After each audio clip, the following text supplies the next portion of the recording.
आज हम बात करने वाले हैं एक ऐसी जबरदस्त और महान गाथा की जो इतिहास के पन्नों में हमेशा के लिए अमर हो गई। ये कहानी है अंबरगढ़ की रानी आर्या की। देखिए, इसे सिर्फ इतिहास की किताब का एक पन्ना मत समझिए। ये एक ऐसी अमर गाथा है जो ना जाने कितनी पीढ़ियों से सुनाई जा रही है। एक ऐसी कहानी जो हिम्मत, त्याग और आज़ादी की उस आग को हमेशा जलाए रखती है। तो कहाँ से शुरू होती है ये कहानी? इसकी शुरुआत होती है कुछ बहुत ही दुखद हालातों से, जिसने एक बहुत ही कम उम्र की लड़की को उस सिंहासन पर बैठने पर मजबूर कर दिया जिसकी उसने कभी कल्पना भी नहीं की थी।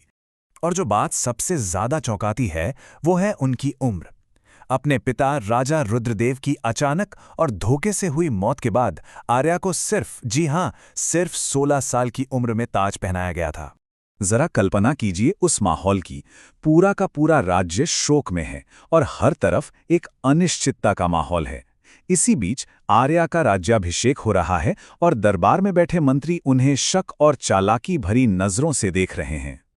और ठीक इसी वक्त कहानी में एंट्री होती है असली विलेंस की। घमंडी ब्रिटिश अधिकारी जो राज्य की इस नाजुक हालत का फायदा उठाने के लिए आ पहुंचे थे। उन्होंने रानी को नीचा दिखाते हुए बस यही कहा, चलिए अब थोड़ा आगे बढ़ते हैं और देखते हैं कि उस विदेशी राज के तले अंबरगढ़ की आम जनता असल में किन किन मुश्किलों से गुजर रही थी। लोगों पर जो जुल्म हो रहे थे उनकी लिस्ट दिल दहला देने वाली थी। उनका दर्द असली था और यही दर्द आगे चलकर आर्या की सबसे बड़ी ताकत बना।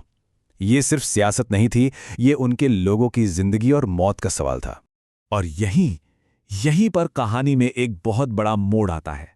आर्या ने एक फैसला किया। उन्होंने अपना भेष बदला और चुपचाप अंधेरे में निकल पड़ी ताकि अपनी आंखों से अपने लोगों का दर्द और अपमान देख सकें। बस यहीं से शुरू होता है आर्या का असली सफर। एक शोक में डूबी हुई रानी से वो बगावत की एक मिसाल बनने के रास्ते पर निकल पड़ती हैं। उन्होंने अपने वफादार सेनापति भैरव की देखरेख में बहुत ही कठिन ट्रेनिंग शुरू की। ये दिखाता है कि वो सिर्फ नाम की रानी नहीं रहना चाहती थीं, वो एक असली योद्धा बनना चाहती थी। और इस तरह एक ही इंसान के दो रूप हमारे सामने थे। एक तरफ थी रानी आर्या और दूसरी तरफ थी बगावत की वो आग जिससे लोग सिंघनी के नाम से जानने लगे। ये सिर्फ कोई बाहरी बदलाव नहीं था, ये उनके अंदर का एक पूरा ट्रांसफॉर्मेशन था। उनका पहला हमला हुआ एक रहस्यमयी नकाबपोश योद्धा के तौर पर। ब्रिटिश सप्लाई ले जा रहे एक काफले पर रात के अंधेरे में एक तेज और जबरदस्त हमला किया गया। ये बगावत की पहली दहाड़ थी। अब हम कहानी के उस हिस्से में आ गए हैं जहां एक्शन और ड्रामा अपने पीक पर है। एक ऐसा दौर जहां आर्या की लीडरशिप और हिम्मत को कई मोर्चों पर परखा गया। एक और मुसीबत सामने आ खड़ी हुई। पड़ोसी राज्य रुद्रकोट ने उन पर हमला कर दिया। लेकिन इस बार आर्या पूरे युद्ध कवच में थीं और अपनी सेना को लीड करने के लिए सबसे आगे खड़ी थीं। उनकी मिलिट्री स्ट्रैटेजी कमाल की थी।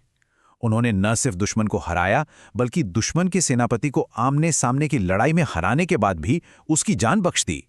ये उनकी ताकत भी दिखाता है और उनकी रहमदिली भी। पर टेंशन और बढ़ जाती है जब अंग्रेज उनके गुरु सोमनाथ को पकड़ लेते हैं और उन्हें सरेआम फांसी देने की धमकी देते हैं। उनकी शर्त सिर्फ एक थी, रानी को सरेंडर करना होगा। और आर्या का जवाब सिर्फ एक, हमला। ये था उनका फैसला। जब हालात बिल्कुल नामुमकिन लग रहे थे तब भी उन्होंने झुकने से साफ इनकार कर दिया। और फिर वो रात आई, भयंकर तूफान, बिजली की कड़क और उसी अंधेरे में जेल पर एक ऐसा हमला हुआ जिसकी किसी ने उम्मीद नहीं की थी। जंजीरें टूटीं और उन्होंने न सिर्फ अपने गुरु को बल्कि बाकी कैदियों को भी आज़ाद करा लिया।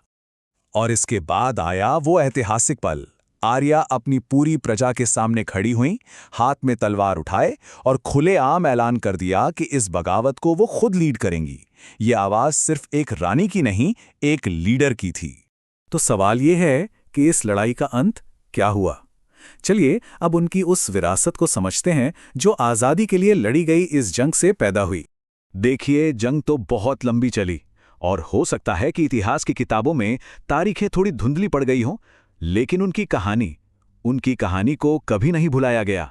उनका वो सिंह वाला झंडा वो सिर्फ एक झंडा नहीं था, वो उनकी कभी ना हारने वाली हिम्मत और उस उम्मीद का प्रतीक बन गया जो उन्होंने अपने लोगों के दिलों में जगाई थी।